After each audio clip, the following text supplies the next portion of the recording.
എൻ്റെ എന്നത്തെയും ബ്രേക്ക്ഫാസ്റ്റ് നാടനാണോ എന്ന് ചോദിച്ചാൽ അതല്ല, എന്നാൽ വെസ്റ്റേൺ ആണോ എന്ന് ചോദിച്ചാൽ അതുമല്ല. എല്ലാം കൂടി മിക്സായ വല്ലാത്തൊരു ബ്രേക്ക്ഫാസ്റ്റാണ് എൻ്റെ. സംഭവം ഹെൽത്തി ആയാൽ മതി, അത്രേ ഉള്ളൂ എനിക്ക്. ഇങ്ങനെ ദോശ ഉണ്ടാക്കുന്നുണ്ട്, അതിൻ്റെ കൂടെ ഒരു മുട്ടയും പുഴുങ്ങുന്നുണ്ട്, അതുപോലെ ബ്രോക്കലിയും പുഴുങ്ങുന്നുണ്ട്. ആദ്യം മുട്ട പുഴുങ്ങാൻ വെക്കാം, ബ്രോക്കലിക്ക് അത്ര വേവിൻ്റെ ആവശ്യമില്ലല്ലോ. പിന്നെ നമുക്കൊരു അവക്കാഡോ എടുത്തിട്ട് അതിൻ്റെ ഹാഫ് എടുക്കാം. ആദ്യം കത്തി ഉപയോഗിച്ചിട്ട് അവസാനം സ്പൂണും കൊണ്ട് എല്ലാം ചിരണ്ടി എടുക്കാം, ഒട്ടും വേസ്റ്റ് ചെയ്യരുത്. പിന്നെ ഫ്രിഡ്ജിൽ എന്നും സ്റ്റോക്കുള്ള തൊലിയെടുത്ത ക്യാരറ്റും ബീട്രൂട്ടും.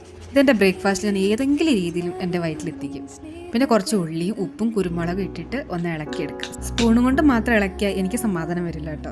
കൈ കൊണ്ട് നല്ലോണം തിരുമ്മി മിക്സാക്കി എടുക്കണം. എന്നിട്ട് ഇതാ ഈ ഒരു പരിവ് എത്തിക്കണം. നേരത്തെ പുഴുങ്ങാൻ വെച്ച മുട്ടയിലോട്ട് ബാക്കിയുള്ള ബ്രോക്കലിയും കൂടി ഇട്ടേക്കാം. എന്നിട്ട് നമ്മുടെ ദോശ ഉണ്ടാക്കുന്ന പരിപാടി. എനിക്ക് ദോശ എന്ന് വെച്ചാൽ ഇങ്ങനെയൊക്കെ നല്ല മൊരിഞ്ഞിട്ട്, പിന്നെ നമ്മൾ ബാക്കിയുള്ള ബ്രോക്കലിയും പിന്നെ അവക്കാഡോയും പിന്നെ മുട്ട പുഴുങ്ങിയതും കുറച്ച് ഉപ്പും കുരുമുളകും ഇട്ട് കഴിഞ്ഞാൽ അത് റെഡി. ഇനി ഒരു ചായയും കൂടി ആയാൽ ബ്രേക്ക്ഫാസ്റ്റ് സെറ്റ്.